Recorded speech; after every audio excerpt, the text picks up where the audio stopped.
నమస్తే, ఇది కథ కాదు జీవితం కార్యక్రమానికి స్వాగతం.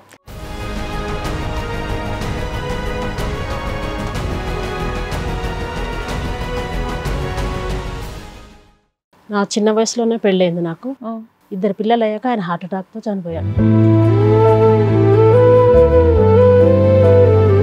అక్కడ ఒక ఆమె పెట్రోల్ బంక్లో పనిచేసేది. ఈ ఫ్రెండ్ కోసం ఈడు పోయేవాడు. అక్కడ ఒక ఆమె 2 పిల్లల తల్లి ఆమె.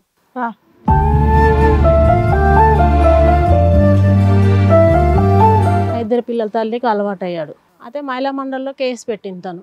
ఆవిడే పెట్టిందా? ఆవిడ నన్ను తీసుకెళ్ళట్లేదు, నన్ను పెళ్లి చేసుకుంటూ అని కేసు పెట్టింది. మీ అబ్బాయి మాత్రం 6 నెలల నుంచే పరిచయం అమ్మ నాకు చెప్పాడు అన్నాడు. 6 నెలలకి పెళ్లి అయిపోయిందని చెప్తున్నాడు. పెళ్లి అయిందని చెప్పాడు.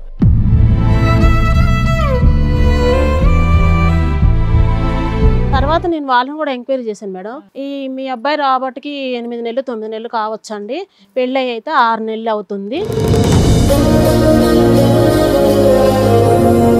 6 నెలలు అవుతుంది అన్నది. జనవరిలో కేసు పెట్టింది. అక్కడికి వెళ్ళాం. ఆ కంప్లైంట్ లో పెళ్లి అయ్యింది అని రాసిందా అమ్మాయి? తానేం రాసింది మాకు ఇవ్వలేదా సారు? సార్ మీకు ఏమైనా చెప్పారా? పెళ్లి అయ్యిందని అయితే ఒప్పుకున్నారా ఇద్దరు?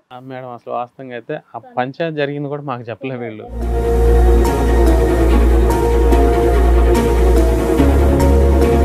ఆమె ఏం చేసింది, నేను ఆయన్ని వదిలిపెడతాను, నాకు డబ్బులు ఇవ్వమనని అడిగింది. తను 10 లక్షలు డిమాండ్ చేసి. నా ఇంట్లో బంగారం నా 6 తులం ఉండే, అవి కుదోబెట్టుకున్నారు. నాకు తెలియకుండా తీసుకెళ్ళి తను కుదోబెట్టింది. కుదోబెట్టి అవి డబ్బులు తీసుకుంది. లాస్ట్కి ఇల్లు కాల్ చేసి వెళ్ళిపోయింది.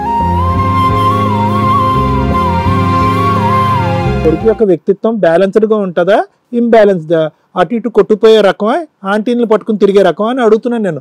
ఆంటీని పట్టుకున్నాడు కదా, ఇద్దరు పిల్లలు ఆంటీని.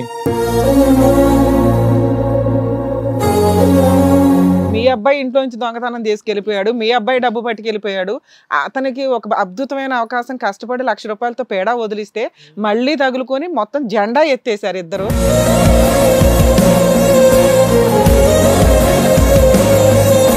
తండ్రి లేనటువంటి ఒక 2 పిల్లల్ని ఎన్ని చాకి, ఎంత కష్టపడి, ఎన్ని బాధలు, ఎన్ని తట్టుకుని మీరు ఈరోజు స్థాయికి వరకు తీసుకొచ్చారు. అలాంటి ఈరోజు ఆ అమ్మాయి ఎవరో వచ్చి మోసం చేయటం కాదు, మీ కొడుకే మీ గుండెల మీద ఒక కాలుతో తన్నేయడం.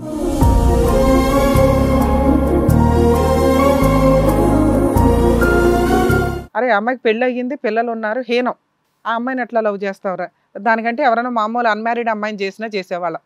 అంటే పెద్దగా జరుగుతుంటే చిన్నదాన్ని యాక్సెప్ట్ చేస్తున్నారు, చిన్నగా జరుగుతుంటే ఇంకా చిన్నదాన్ని యాక్సెప్ట్ చేస్తున్నారు తప్ప డైరెక్ట్గా ఇదే జరిగితే యాక్సెప్ట్ చేయట్లేదు. ఈ మధ్య ఇంకొక కొత్త ట్రెండ్ చూస్తున్నాం, లెస్బియన్స్.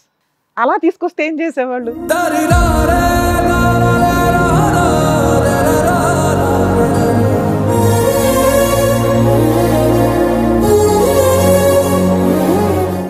ఇది కథ కాదు జీవితం ప్రోగ్రామ్ అందరికంటే ఒక రోజు ముందుగా మీరు చూడాలి అనుకుంటే వెంటనే డౌన్లోడ్ చేయండి హిట్ టీవీ యాప్. ఇందులో మీరు నచ్చే మెచ్చే కంటెంట్ సిద్ధంగా ఉంది. మరి ఇంకెందుకు ఆలస్యం, వెంటనే డౌన్లోడ్ చేసుకోండి హిట్ టీవీ యాప్.